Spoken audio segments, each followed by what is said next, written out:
Buenos días, Hola, ¿qué tal? director de Buenos días. Cordópolis, gracias por acompañarnos un día más. Gracias a vosotros. Y José Luis Arranz, compañero, muy buenos días. Buenos días, Mar. Director de esta sección de la revista de prensa. Vamos a comentar la actualidad y, si te parece, comentamos por lo más acuciante, y es que Cordópolis nos acaba de informar del fallecimiento de una mujer en su domicilio después de un incendio que ha tenido lugar esta misma noche. Cuéntanos.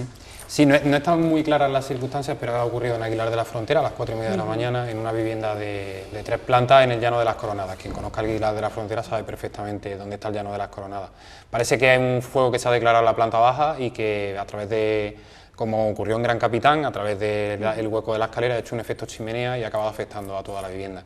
Y esta señora de unos 70 años estaba en la cama, no se dio cuenta o se asfixió con el humo y finalmente las llamas le han alcanzado. Los bomberos también han tenido que rescatar a varias personas. No está claro el número, si 3, 4 o 5, y 2 de ellas sí han tenido que ser atendidas por crisis de ansiedad e inhalación de humo.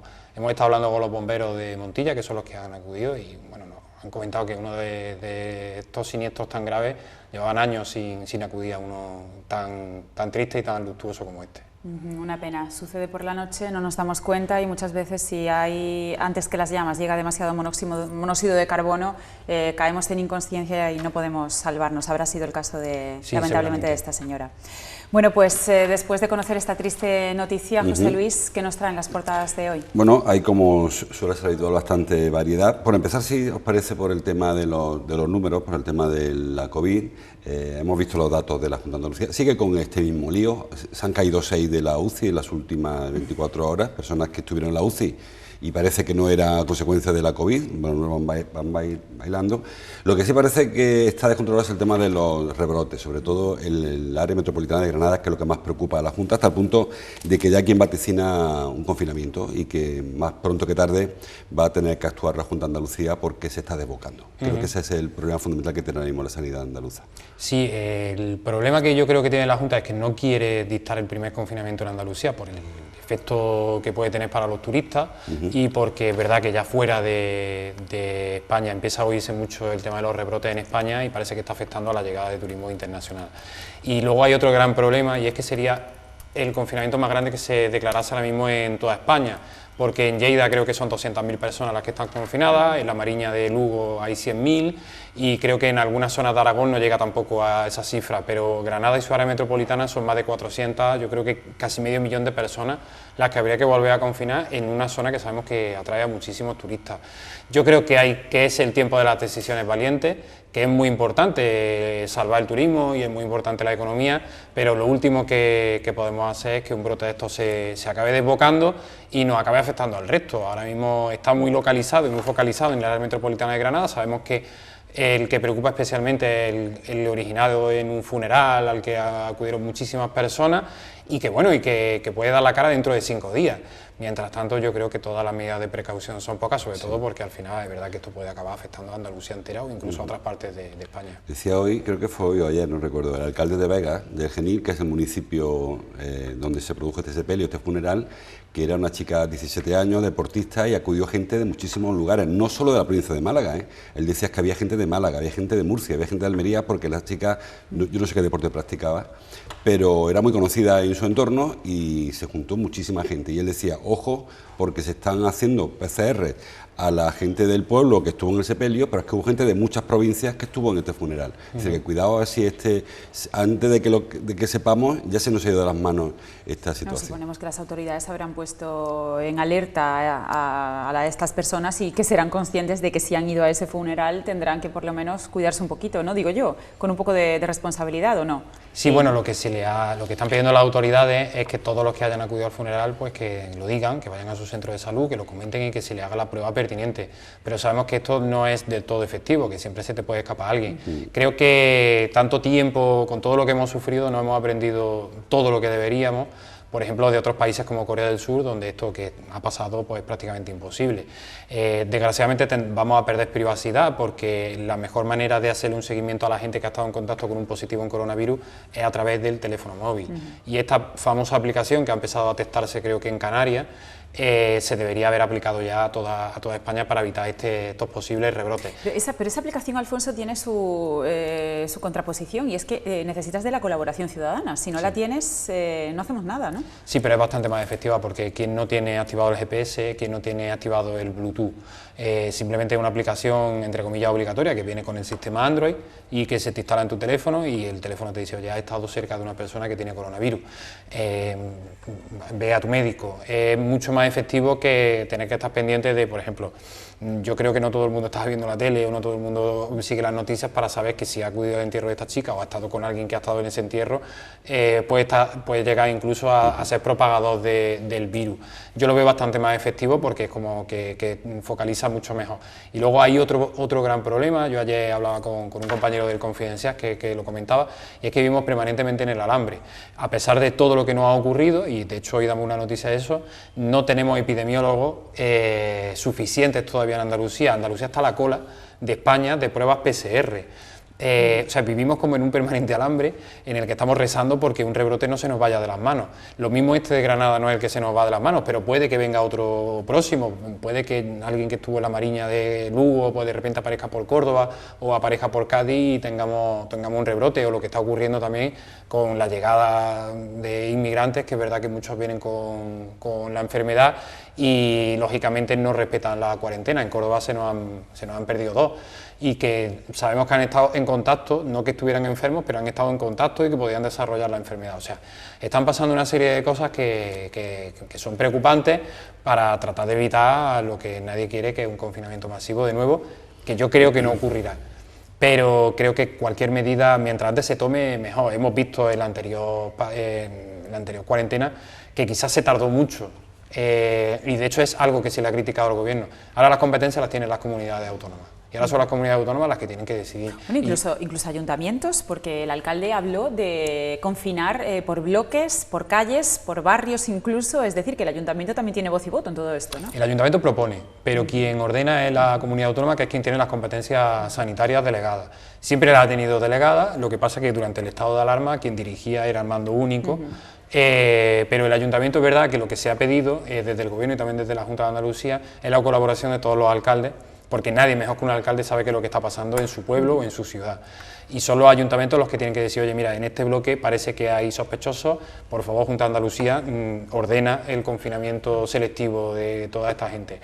En fin, yo insisto mucho. De hecho, lo de Granada, yo lo dije, creo que fue la semana pasada, mientras más tiempo pase, yo creo que va a ser peor, y más vale prevenir que curar, como hemos visto. Afortunadamente, estos rebrotes están produciendo pocas hospitalizaciones, porque la población afectada, población de menos riesgo, aunque es cierto que esta noche, creo que también, o ayer, hubo un rebrote en un geriátrico de Ronda, que eso sí que es peligroso. Ahí sí volvemos de nuevo a UCI, hospitalizaciones, a trabajos respiradores, a problemas con... Y eso hay que confiar en que el sistema de salud se haya preparado en estos meses con las garantías necesarias para atender una demanda, un pico de demanda. De todas formas, hemos visto que este virus es un virus bastante traicionero, y lo que ha ocurrido, por ejemplo, en Lleida. En Lleida creo que cuando empiezan los contagios es la noche de San Juan, que es el 24 de junio.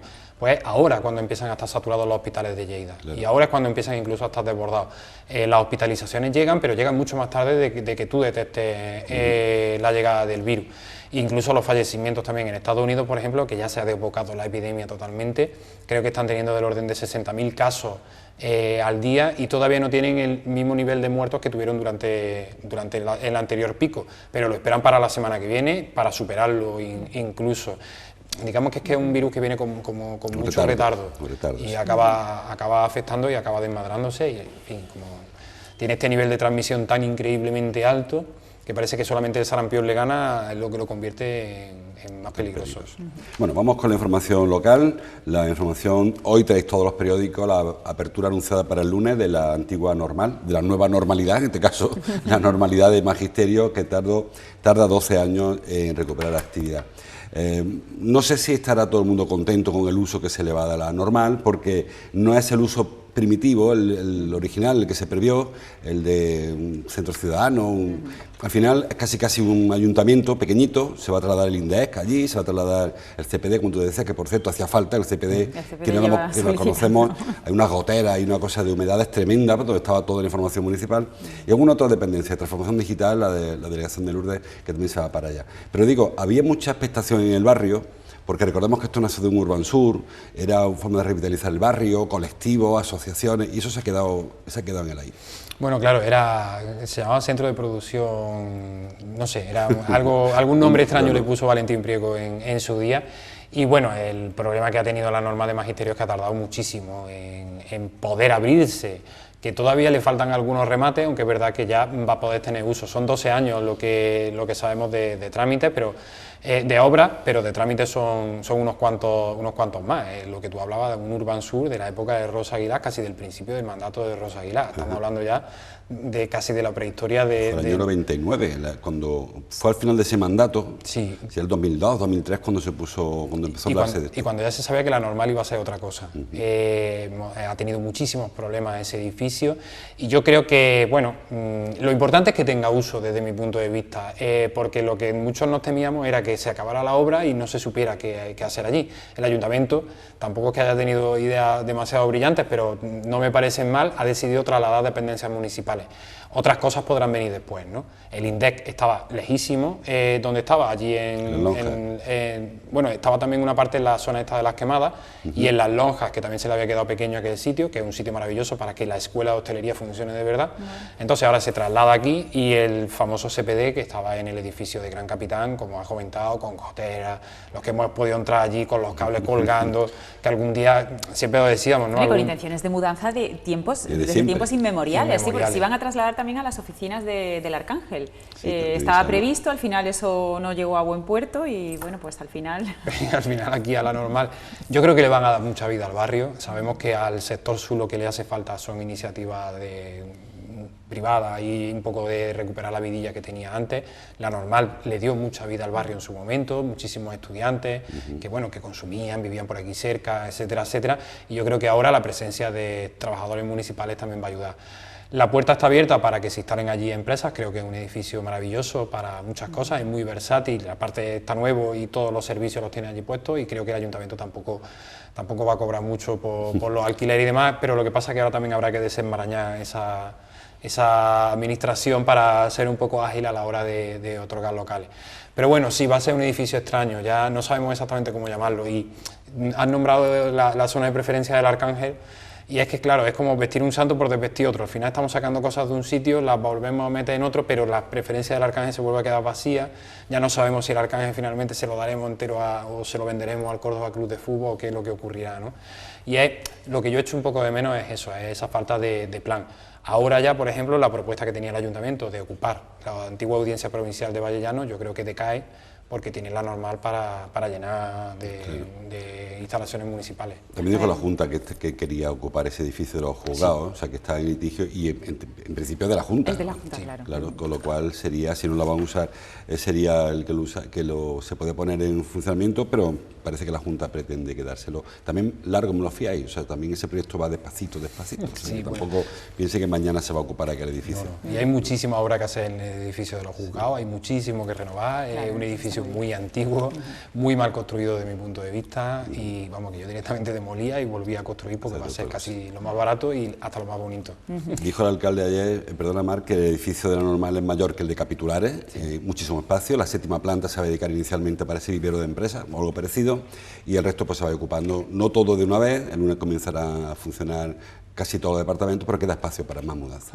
O sea, que queda espacio para más usos, como por ejemplo ese centro de reunión ciudadana, que podría ser posible en el caso de que... Sí, se habló de la planta baja, aprovechando el cine que tenía la normal, se habló de un gran salón de actos, una parte que era de producción audiovisual incluso, o sea que la idea primera era muy distinta a la que ahora se va a poner en marcha, aunque queda espacio. Exactamente, si es grande cabe todo, y son muchas las posibilidades. He nombrado yo y me has hecho referencia a la preferencia del Arcángel, y tú has has nombrado la Escuela de Hostelería en las antiguas lonjas, ocupadas en parte esas primeras instalaciones por el INDEC, que ya se muda. La Escuela de Hostelería, ¿qué pasa? ¿Que la has nombrado tú? ¿Saldrá? ¿No saldrá adelante? No lo sabemos. No lo sabemos. Un gran tema de la oposición del PP al anterior gobierno municipal. Creo que es un tema además que está muy enconado desde el año 2016, estoy hablando de memoria, y que no se ha resuelto todavía. En la Escuela de Hostelería depende de la Junta de Andalucía, está el Ayuntamiento de por medio y también empresas privadas están los también. privados, porque el problema era la concesión que había de la anterior Escuela de Hostelería. Bueno, son unas instalaciones de lujo, digamos, para tener una escuela de hostelería. Allí es que, en fin, yo creo que está Masterchef y después está la Escuela de Hostelería de Córdoba de las Lomas. Han salido grandes hosteleros de la Escuela de Hostelería de Córdoba, cocineros y también personal de sala, y tanto la formación que allí se daba como las instalaciones pues eran absolutamente maravillosas, y es una pena que eso se esté perdiendo. Bueno, está cerrado y está ahora mismo acumulando polvo, y entiendo que, bueno, que habrá que hacer una pequeña reforma muy pequeña y rápidamente se puede poner a funcionar. Y es verdad, es que además el sitio es maravilloso, está al filo del casco histórico, tiene fácil aparcamiento, y ahora que el INDEC se va a ir de allí, gran parte de las oficinas del INDEC que ocupaban aquello, se puede dedicar enteramente a escuela de hostelería. Y es una pena, porque sabemos que, tanto que hemos hablado aquí del futuro de Córdoba, de la economía, del turismo, mucha de la gente que viene a Córdoba viene por su gastronomía. Y qué mejor sitio que esa escuela de hostelería que, como tú bien dices, ha formado a grandísimos hosteleros y a grandísimos cocineros de Córdoba. Bueno, pues a ver si podemos hablar de ella en un futuro próximo y en buenos términos. Y Continuamos. Michelin y Estrella Sol, estas que vamos teniendo, y no sabes por dónde salen, porque falta el caldo de cultivo, porque es verdad, como tú dices, que hace tiempo, pero claro, desde que Quisco salió de ahí, pasa un poco de tiempo ya, y no sabes cómo sigue funcionando, y cómo, en fin, sabemos que Perico y Celia que están haciendo, pero hace falta más esfuerzo. Cuando ves el Culinary Basket Center, entiendes por qué hay esa cocina vasca tan así, pero es que eso funciona y salen todos los años un montón de chefs de allí. Sí. Aquí es que hace tiempo que estamos... Pero es que aquí estábamos, hombre, no a ese nivel, sí, pero casi. Y es una pena que eso se cortara de raíz de repente y por problemas al final burocráticos, administrativos. Es que es una pena, porque alumnado desde luego no le faltaba a la Escuela de Hostelería. Son por problemas administrativos que la gente no entiende. Y es normal que no lo entienda, que puedes decir, pues sí, para un político son insalvables y si lo intentas salvar a lo mejor peca por prevaricación, pero para eso están los políticos, ¿no? Para intentar arreglar ese tipo de problemas administrativos, y las normas se tienen que cambiar o se tienen que adaptar, pero lo que no puede ser es que eso lleve 4 años cerrado, me parece escandaloso. Hablando de la zona sur de la ciudad, que aunque no mire las portadas hoy, sí que he estado estos días y sí que estoy ya tratando los periódicos este tema, el tema del auditorio de RIF, que salió el lunes o el martes, salió a las portadas, y luego ha habido una referencia posterior. Hemos estado comentando aquí la dificultad que tiene también burocráticamente una cesión de un suelo municipal, un suelo de Manial, un suelo que es propiedad de todos, para una iniciativa privada. Yo no sé si conocemos ya algún tipo de negociación. Decía RIF que iban a hablar con cada uno de los grupos para hacerles cómplices de su proyecto, pero técnicamente es complicada esa cesión. Es complicada esa cesión, pero bueno, no sería la primera vez que se hace en Córdoba. Ahí está el GoFit, por ejemplo. Pero GoFit no es exactamente lo mismo, porque GoFit es un suelo público que sale a concurso, que llega una empresa que lo construye a su costa y que revierte al ayuntamiento a los 75 años. Sí. No sé si este proyecto va también de esa... Es un poco parecido, porque la diferencia con el GoFit es que fue el Indeco el que promovió ese concurso público, pero ahora es una empresa privada la que promueve el concurso público. Esto no es que ya ese suelo vaya a ser para RIF, ni mucho menos.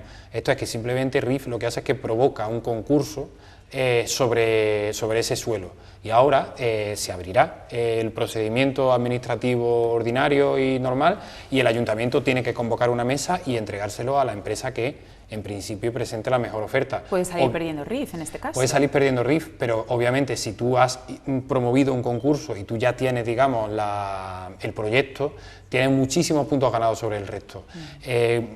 Si la gente del fútbol y un poco la gente de la ciudad se tiene que acordar del proyecto de hotel que había en el Arcángel. Claro. Es exactamente igual.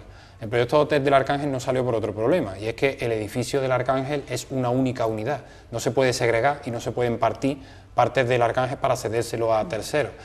Entonces había que cambiar toda la ficha urbanística del edificio del Arcángel para que ese concurso siguiera adelante. Aún así, Ese concurso que se inició se bloqueó porque hubo otro proyecto, otro hotelero que dijo que él había presentado un proyecto similar en otra parte del estadio. O sea, eran como dos concursos echados a peleas que al final no salieron.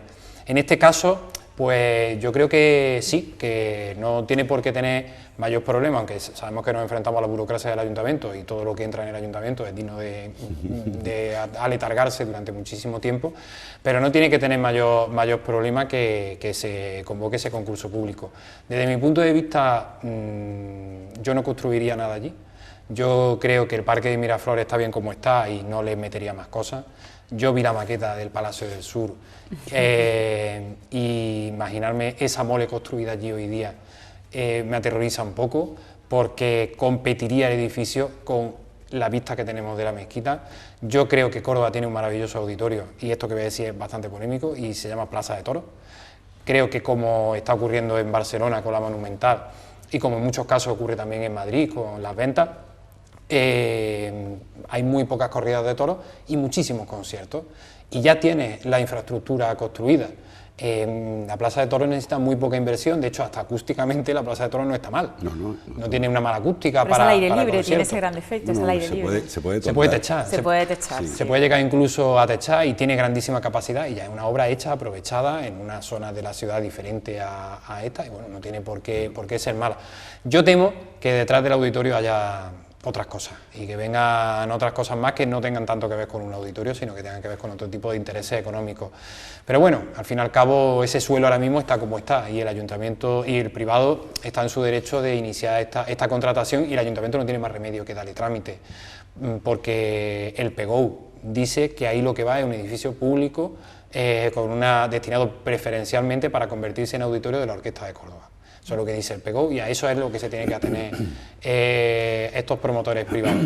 Pero desde mi punto de vista, yo estoy viendo ahora cómo está el Parque de Miraflores. Yo ya el solar lo convertiría en parque, y ahí tenemos el C3A como un edificio, ya hay un impacto en esa zona, y yo no haría nada más.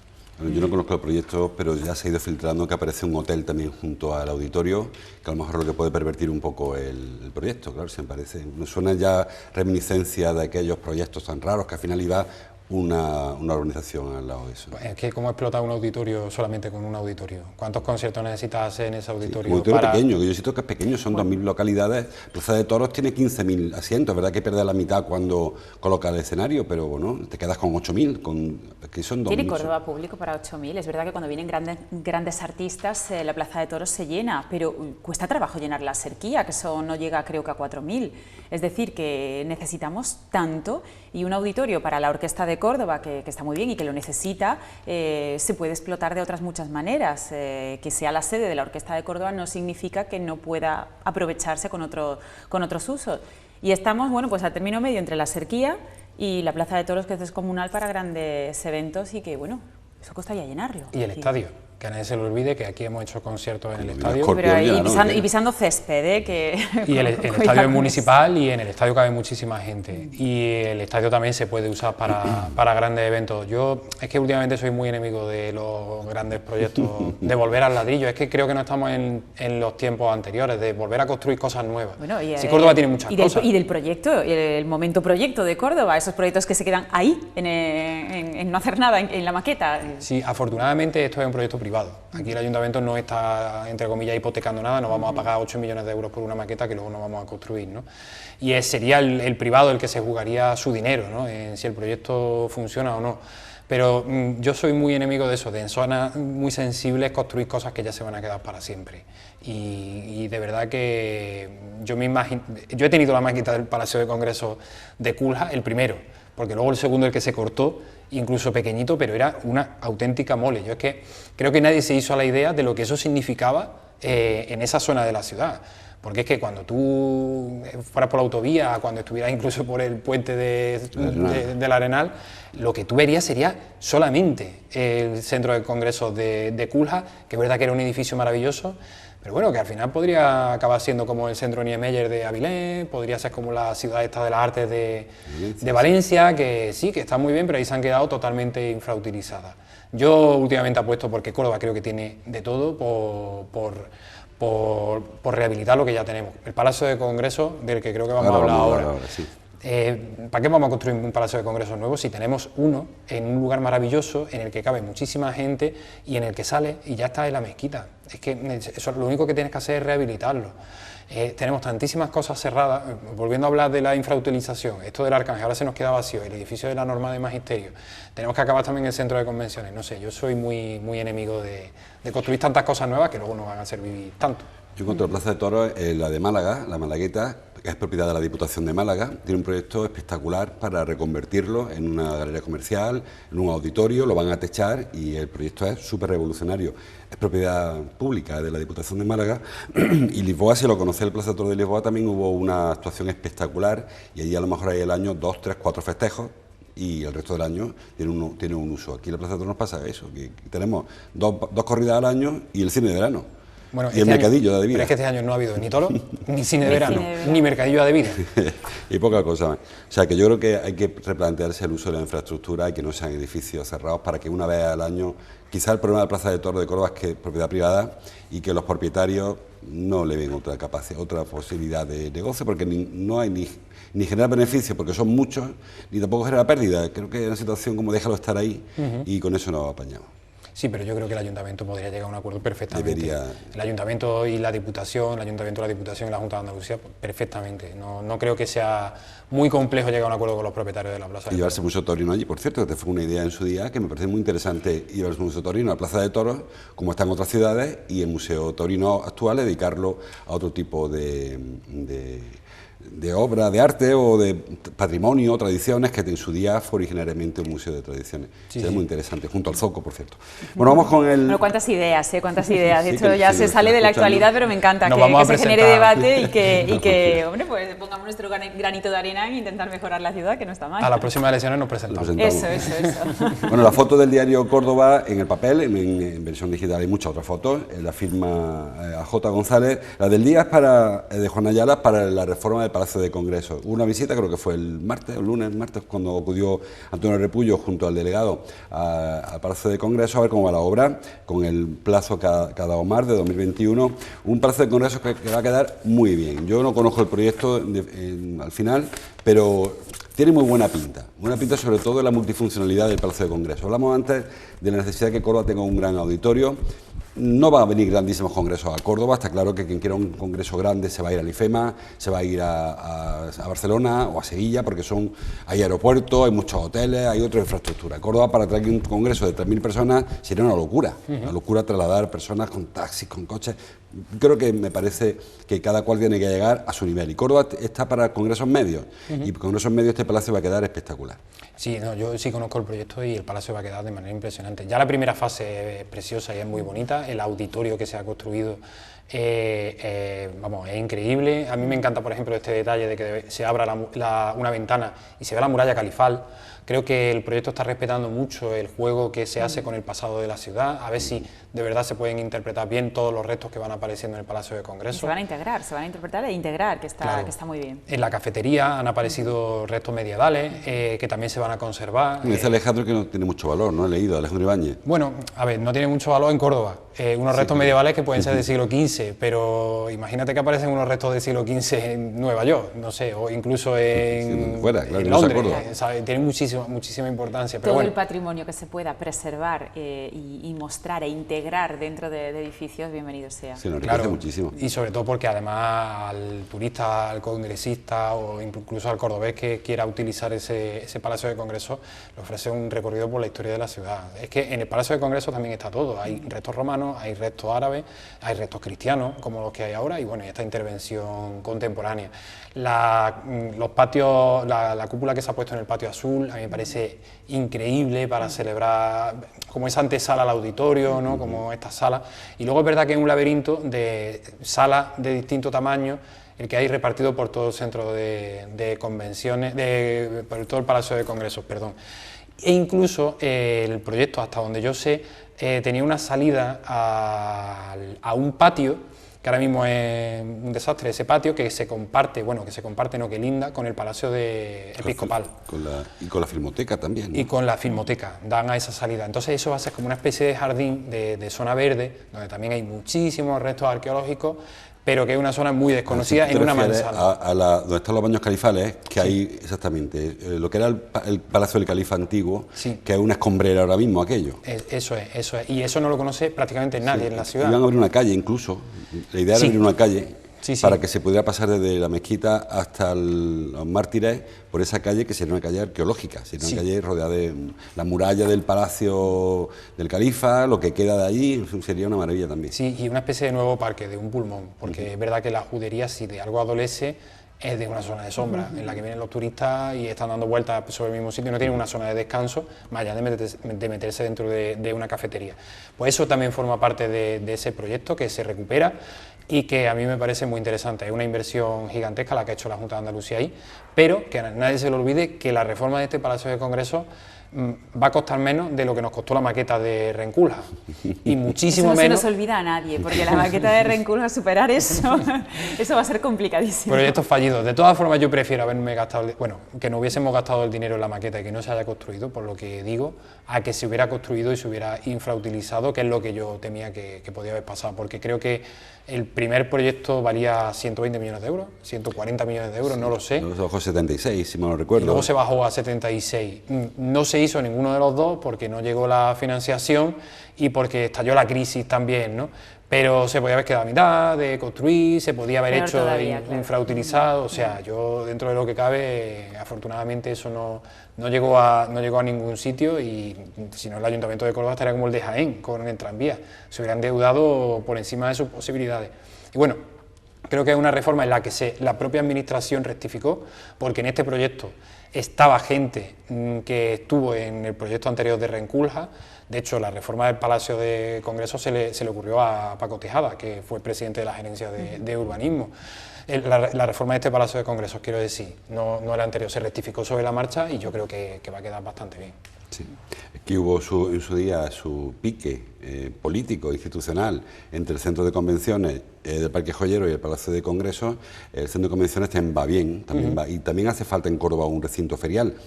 Ahora se puede hablar de la ubicación, se puede hablar de las comunicaciones que tiene, de la accesibilidad de ese edificio, que está en cuestión, está muy cuestionado, y hemos comentado alguna vez que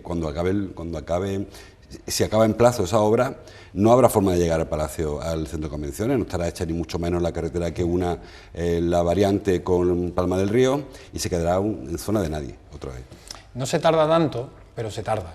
Si vas en moto tarda 7 minutos y medio desde Gran Capitán, es lo que se tarda. Pero claro, tienes que ir en vehículo a motor. No... Es la complejidad, más que nada, de llegar. No es una llegada directa, está muy cerca, porque además desde Gran Capitán coges vial y tiras para adelante, y luego la vuelta es muy fácil por Avenida América. No se trata de eso, es más bien la complejidad y el intrincado de vueltas que tienes que dar para llegar al sitio. Sí. Y luego, aparte, es que eso, lo que dice José Luis, que falta la famosa parada del Metrotren cercanía a media distancia, no sabemos cómo llamarlo, es un tren que ha tenido 3 nombres ya diferentes, depende del político que lo nombre, se llama de una manera o de otro. Y luego la variante oeste, la segunda fase, que yo creo que es una de las grandes infraestructuras que hacen falta. Por ejemplo, yo es verdad que este domingo escribí que no veo conveniente que se construya una ronda norte, creo que el tráfico en el norte está bien distribuido, pero sí veo muy necesaria la segunda fase de la variante oeste, porque conectará el aeropuerto con lo que es la carretera de Palma del Río y le dará salida a las mercancías de Liguerón, y veo muy necesaria la autovía entre Jaén y Córdoba, que van a ser muy pocos kilómetros. Yo sé que es una promesa electoral y al final los políticos son esclavos de sus propias promesas, pero es como lo que ha ocurrido con el Palacio de Congresos, la realidad te va poniendo también en tu sitio, y rectificar, dice el refrán, que es de sabios.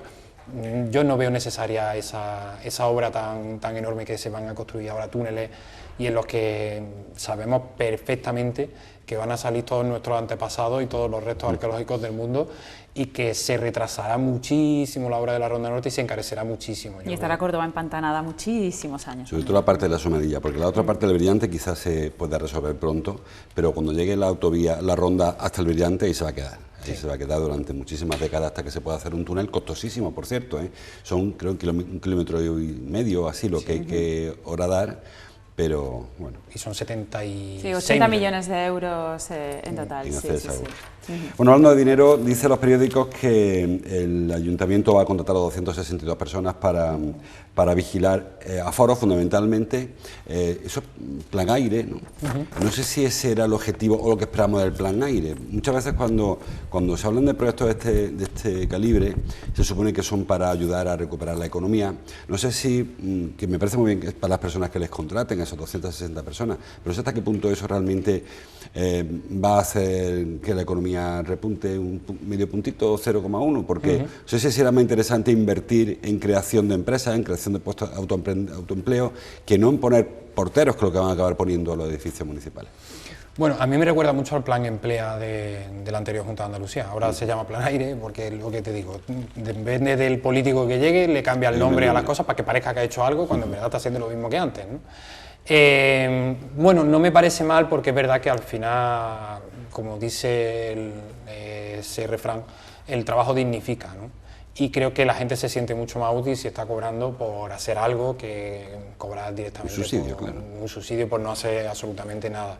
Pero claro, estos son unas soluciones muy puntuales, como el plan Emplea.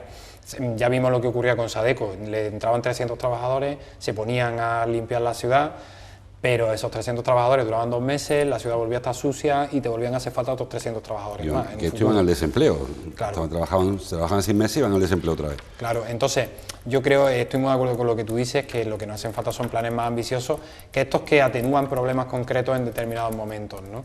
Al ayuntamiento tiene una enorme falta de personal y lo que le hacen falta son grandes planes de empleo.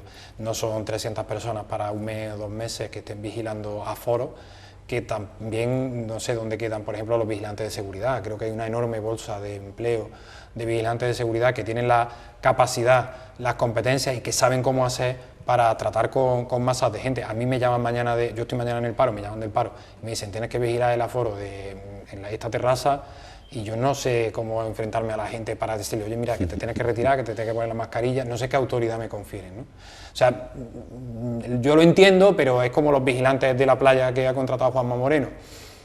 Está bien, pero no sé, hay algunos que sí que lo hacen muy bien, pero es que hay otros que no tienen formación ninguna para esto, y es verdad que hay gente formada a la que sí que se debería contratar a través de un proceso selectivo de otra manera para este tipo de trabajo.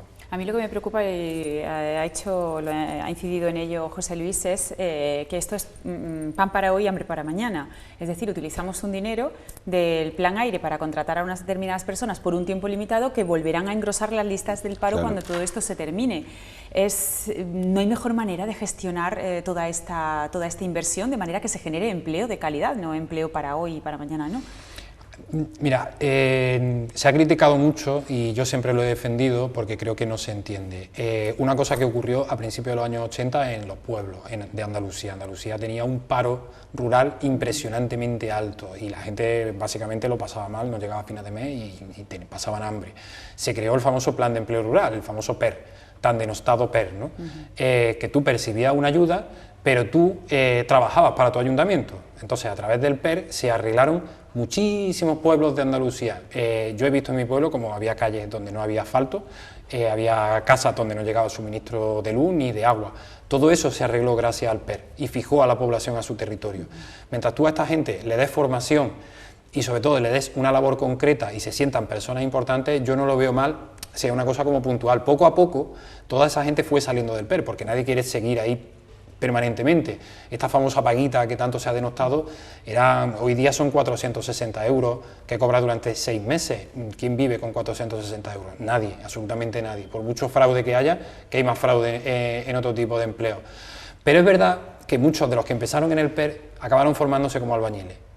Y luego encontraron trabajo en determinadas obras. Montaron su propia empresa, hay muchas empresas que nacieron de ahí, del PER. Claro, entonces llegaron a tener formación.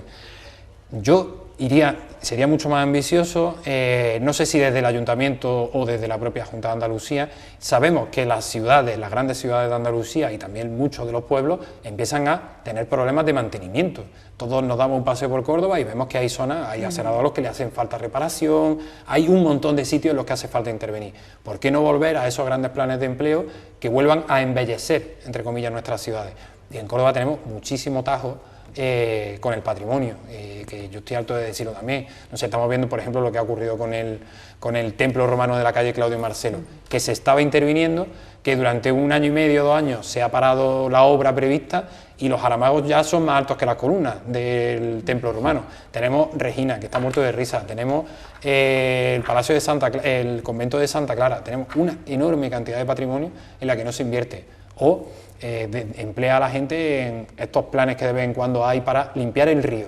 No para talar todo lo que hay en el río y dejarlo aquello pelado, para limpiarlo y para hacer una buena limpieza y un buen desbrose en el río. Creo que hay muchísimos sitios donde emplear a la gente, más allá que una brillante idea de durante 2 meses ponerte a vigilar que la gente no se acerque. Hemos hablado muchas veces que el futuro de la pandemia depende de la responsabilidad de cada uno. Y yo creo que había que insistir más en la responsabilidad individual, que nos tratasen como a los borregos. No hay mucho dinero, son 2,5 millones, nos da para crear grandes industrias con ese dinero, pero yo creo que hay que pensar más en mañana y más en enseñar a la gente a pescar que no repartir, porque es que me parece que al final eso, que es que, y ya vimos cuando la otra crisis, cuando el famoso plan Eñi, aquel, que se hacían cosas por hacer, era un poco entretener a la gente, con una obra inútiles, obras absurdas, y creo que el dinero público debe invertirse pues sobre todo para paliar el problema que tenemos tan grave en Córdoba, en Andalucía, en España, que es el del desempleo, porque estas personas que van a trabajar desde septiembre, creo que son 3 meses o 6 meses los que le van a contratar, cuando pase coincidirá con que habrá acabado la pandemia, esperemos. Y ahora yo me he formado de vigilante de pandemias. Bueno, esperemos que un día te van a llamar otra vez, ojalá claro, que nunca más. Con esa experiencia luego ¿dónde vas a pedir trabajo? Claro, soy vigilante de pandemias. Eso va a ir en un sitio. Bueno, vamos con la cultura, aprovechando lo que nos queda. Nos quedan 5 minutos, así que vamos a Ayer se darle presentó caña. la temporada de conciertos de la Orquesta de Córdoba, una temporada también está mediatizada por el asunto de la pandemia.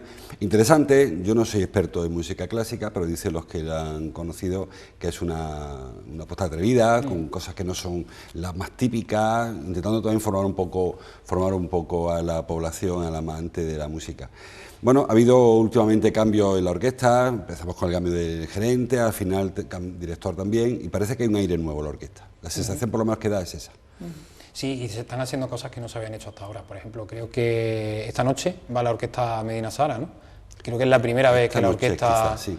Es la primera vez que la orquesta actúa en Medina Sara. La fusión de cultura, música y patrimonio estaba anunciada, y sí que va a haber conciertos de la orquesta no solo en Medina Sara, sino también en el Alcázar de los Reyes Cristianos, en la Sala Oribe y en sitios pues que nunca ha estado la Orquesta de Córdoba. Ya no nos hace falta tampoco el auditorio, porque la orquesta ya tiene auditorio maravilloso. Claro, pero esto lo puedes hacer ahora, pero en enero y con una tormenta pues no se puede hacer, claro. Bueno, vamos al Gran Teatro. No, pero fuera broma, es verdad que sí, que hay ideas nuevas en lo que es la orquesta y que se está llevando la orquesta a otros sitios. También es cierto que venimos de un tiempo en el que ya se planteaba esto. Por ejemplo, la orquesta ha viajado por los pueblos, la orquesta ha participado en conciertos de la corredera de música de bandas sonoras de películas. Se están empezando a tener como nuevas ideas, porque es verdad que centrarte exclusivamente en el programa de abono también puede llegar a ser como muy aburrido, y hay que acercar a la música a la gente, porque muchas veces la gente no se acerca tanto a este tipo de música, y es verdad, está bastante bien. Ha habido últimamente, en los últimos años, conciertos, hace ya algunos, 3, 4, Vicente Amigo con la Orquesta de Córdoba, hace un par de años tuvimos a Los Secretos, o el año pasado, con la Orquesta de Córdoba. La Orquesta de Córdoba pone también música, muchos ballets que vienen al Gran Teatro. Oye, pues se mueve la orquesta, y a mí me parece bien, claro. Y Rafael cuando acabó el concierto que dio con la Orquesta de Córdoba, dijo que era con la mejor orquesta con la que había actuado. Bueno, o sea, que Miguel Ríos también estuvo con la orquesta este pasado Festival de la Guitarra, sí, ¿no? sí. O sea, que la orquesta Son tiene muchos un los nivelón. artistas que... Tiene un nivelón y no lo sabemos, o no lo apreciamos. Sobre todo yo creo que el problema que tiene la orquesta de difusión, y me parece, más que de difusión, de la sensación que hay de que es música de élite, música para una minoría, música selecta, y la gente que piensa es música que... clásica, a lo mejor, Claro. Y en realidad sí lo es, pero muy adaptable a otras circunstancias. Sí, y creo que ese problema o esa falla que tienen en cuanto a la sensación que hay en la calle, que la orquesta es para unos pocos, que es un gasto superfluo, innecesario, creo que es lo que necesitan solventar, y que me parece que con esta nueva filosofía poco a poco va llegando, y casi todo el mundo, aún sin saberlo, ha estado en un concierto de la orquesta. Sí, sí. Porque le he pillado eso, el concierto de Rafael, de Miguel Ríos, o cuando ahora en Viana han ido los dúos, los duetos que han estado haciendo ahí, o la cámara. Hay muchos grupos de músicos de 4 en 4, 5 en 5, los vientos por un lado, las cuerdas por otro. Han estado dando pequeños conciertitos y la gente lo oye, y bueno, y la zarzuela, en fin. Hubo también una iniciativa muy interesante, y seguro que Alfonso, bueno, y tú seguro que os acordáis, yo igual me pierdo un poco. Dentro del programa Cultura en Red se llevó a barrios como por ejemplo el sector sur, conciertos de la Orquesta de Córdoba, para que gente que jamás se hubiera planteado ni siquiera, ya no solo el querer ir a un concierto, pues lo tuviera a la vuelta de la esquina de su casa, y el éxito fue tremendo. La gente estuvo muy agradecida de que le acercasen la música de la Orquesta de Córdoba hasta sus casas, y vamos, si eso se repitiera volverían a llenar otra vez. Yo creo que también es una cuestión de educación musical. A nuestra generación no nos han educado musicalmente en este tipo de música. No hemos estudiado, tú ves solfeo y es como si estuvieras viendo las letras en árabe, no entiendes absolutamente nada. Es verdad que la generación actual ya empieza a saber qué significan las notas de la música. No paso del do, re, mi, fa, sol, ¿no? Y claro, no sabes apreciar eso que tienen. Muchas veces te tienen que llevar de la mano y contarte, mira, esto significa esto, y ya empiezas a ver cositas. Pero es verdad lo que dices, cuando la orquesta llegó al sector sur había mucha gente asombrada. Y hay gente que tampoco se plantea que sea su sitio, aunque sea el paraíso en el Gran Teatro para ver un concierto de la orquesta. Es como que hasta lo verían mal en su barrio, ¿no? O sea, por eso creo que hace falta mucha educación musical, pero ya de país, no tanto de ciudad, porque hay grandísimas orquestas en España y porque tenemos la suerte de tener en Córdoba una de las mejores orquestas que hay en España también. Sí. Es verdad. El diario, no sé dónde he leído, creo que el diario lo trae de portada, lo traéis todo. El Festival de Cante de Puente Genil se reinventa, me parece un acierto, con artistas locales, enfocado de otra manera, y creo que es una fórmula. Hemos criticado alguna vez aquí la prisa con la que algunos han ido suspendiendo festivales, y era más fácil quizás adaptarlos, ¿no? Y creo que es una iniciativa muy interesante. No sé cómo acabarán el resto de festivales, que se han ido cayendo algunos, otros reinventando, pero creo que la fórmula de la reinvención es la que toca en esta época. Sí, no, esa fórmula, no sé, por ejemplo, en la readaptación esta que ha hecho el Ayuntamiento, que se estrena hoy con el concierto de Serrano 21, esta noche en La Serquía, bueno, es como el Festival de la Guitarra. De pequeño formato, pero bueno, yo nunca entendí por qué se suspendió el Festival de la Guitarra sin dar ningún tipo de opción, y se podían haber estudiado alternativas y haber tenido ideas. Yo creo que el Ayuntamiento se ha arrepentido y por eso ha montado este festival alternativo. Y telegráficamente ya, ayer vimos a Jesús León en Córdoba, trae vosotros hoy un reportaje sobre los líos judiciales que tiene aún el Córdoba, con Carlos González, y Carlos González insiste en que no se va a poder escribir el Córdoba en la categoría, a no ser que cambien mucho las cosas. Yo creo que es más un desideratum de él, que él quiere que no se pueda escribir, que lo que luego ocurra, porque me parece que algo tiene que haber un poco más atado en el Córdoba que a la expectativa de que ocurra con la vía judicial. Yo no tengo claro qué es lo que va a ocurrir con el Córdoba Club de Fútbol. Yo no lo tengo claro. Yo a día de hoy, es verdad que si hablas con Infinity te dicen que sí, que no hay ningún problema, que está todo resuelto. Si hablas con cualquier otra parte, de los contrarios a Infinity, te dicen que absolutamente no, que el Córdoba no se va a inscribir. Yo lo que temo es que con esta cuarentena, que se han retrasado tanto los procesos judiciales, se va a retrasar mucho la ratificación del nombramiento de Fernando Caballero como sustituto del juez Antonio Fuentes Bujalance, y que Fernando Caballero lo mismo no llega a tiempo para ratificar todos los autos que firmó Fuentes Bujalance. Sin esos autos ratificados, yo creo que la Federación no puede inscribir al Córdoba Club de Fútbol en segunda vez el año que viene. Es lo que yo pienso. Bueno, yo soy más optimista, yo pienso que haga algún tema cautelar y que se permita, bueno, porque sería una decisión que no puede darse marcha atrás. Si tú dejas un equipo sin competir, es como lo arreglas y luego llega el juez en octubre. Creo que ahí la Federación tiene que inventar algo. Entiendo que algo tendrá que inventar. En eso estamos, pero vamos, yo no soy nada optimista, te lo digo de verdad. No, yo no quiero poner el cuerpo malo a nadie. Venga, desempato, yo soy optimista. Alfonso, hay que ser optimista. Bueno, Alfonso Alba, director de Cordópolis, y José Luis Arranz, compañero, periodista, gracias por haber compartido este ratito de actualidad, y nos vemos la semana que viene con más asuntos de interés. Alfonso. La semana que viene nos vemos. Gracias. Muchas gracias. Nos vamos a...